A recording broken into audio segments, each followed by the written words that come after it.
Okay, hey, it's What's Up Wednesday. I'm gonna take myself on a little walkie walk and I'm gonna talk to you while I'm doing it.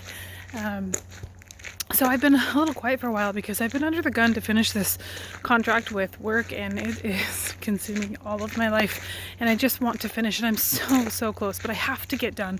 So I have been, from the moment I wake up to the moment I can't keep my eyes open anymore, I've just been working on this work stuff. I don't want to bore you with it, but that's why I've been quiet. The good news is though, I really try to find the silver linings in situations, and this project has really consumed my life for far too long now, but it's almost done. So the silver lining here is that there's a light at the end of the tunnel and I'm almost done, and at the end of that is freedom. But it's a freedom that I've never really experienced before because I have no more jobs lined up after that, which is insane to me. I have always been a busybody working multiple jobs, go. I've never given myself the freedom to explore the things that I truly love and care about, and I have figured out in the last couple of years what that is, which is health and fitness, and currently tie-dyeing. So at the end of this contract is my ability to go search that, and so I'm terrified, but this is necessary for me to move forward in what I want to do, which is health and fitness, and I want to help people reach their health goals, and I want to help people heal their relationships with foods and understand how to make food and movement work for your lifestyle so that you feel good. That's where my heart is at, and I haven't been able to dedicate any of my time to it because I've just been so bogged down with other work stuff. So I'm so sorry that I've been unusually quiet these past few weeks, but there is an end in sight, and at the end of that is a lot of freedom that I am so excited about. And I don't know what that means yet. I haven't even had the time to sit down and plan out what this transition is going to look like for me.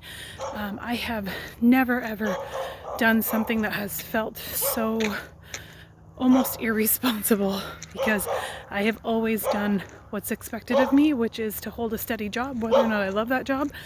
And I'm going to transition out of it finally, which I've been saying I've been wanting to do for quite some time now.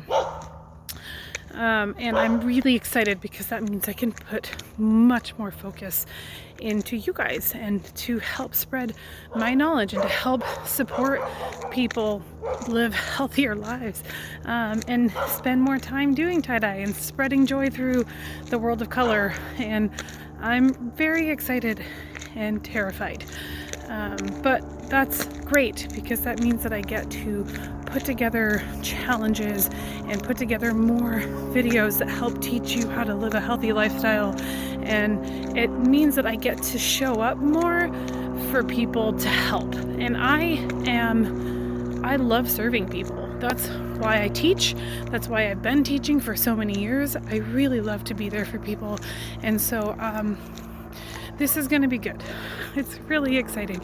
Now, flip side, so that's why I've been quiet, is that I'm really trying to just wrap up this contract so I can move on and transition into this next phase in my life, whatever that's going to look like. But I wanted to share with you some knowledge that I gained a couple days ago, and it really hit me hard. You guys, I don't know why it resonated so much, but I think it's important that we start finding inspiration in our reality. And what does that mean? It means that when you're looking around trying to figure out what you should do next, or when we're trying to find inspiration for our lives, what do? We jump on the internet and we scroll social media, or we go to Pinterest, or we get on Instagram, or we look at Facebook, or whatever, right? We are social media consumers, and that's all fine and well, except for most of that's not reality. And so we end up comparing ourselves to these things that are perfectly curated, or people are putting out what they want you to see, not necessarily the whole truth and nothing but the truth. And we start comparing our real lives to these things that we want to be inspired by or that we aspire to be, which isn't reality.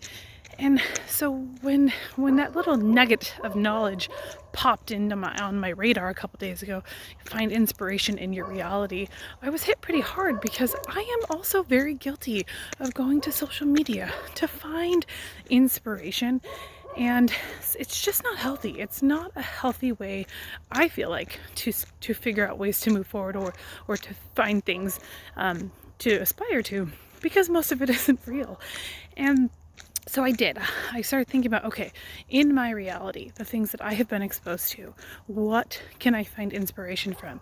And this is what's inspired this walk, by the way. Why am I rambling about this? Because every morning, rain or shine, there is this old man in my neighborhood who walks. He is always walking in the mornings. It doesn't matter if it's hot, cold, blustery, rainy, whatever. This old man is walking every morning, and I pass him nearly every morning taking my kids to the bus stop, and he waves, and it's just obviously something that enhances his life. And so he prioritizes it, and he walks every day. And for me, that's inspirational because he is prioritizing this thing that is clearly enhancing his life. And I have been so sedentary these past few months, way more sedentary than I usually am. It has 100% impacted me in a negative way with my mental health and physical health. So when I look at something like that, which is part of my reality, I pass this man almost every morning. That's inspiring. That he is prioritizing this thing that is clearly helping him in some way. And that's something that I want to take away from my own reality. I see him doing it, why can't I do it too? So that's kind of what prompted this walk. Now I am, if you know me, I'm like a fair weather type person. For sure. If it's like the least bit cold, I'm like, I'm out. I don't want to be outside. But then I look at this old man who's walking when the other day was pouring, and he was still out here walking, doing his daily morning walk. And I was like, oh my gosh, that's dedication. But you know what? That's his habit. That's a habit that he created. And that is what hats and scarves and jackets have been made for. So I need to suck it up. This is a habit that I'm inspired by. It's a habit that I want to implement. I know the power of walking. I have experienced the power of walking. I have read about the power of walking. It truly is one of the best movements that we can do for ourselves. So why am I letting a little cold stop me from this huge boost? Like I shouldn't, right? So anyway, find inspiration in your reality. All right, until next time, you guys, eat more, eat well, eat happy, and happy Thanksgiving. Have a good one tomorrow. Bye.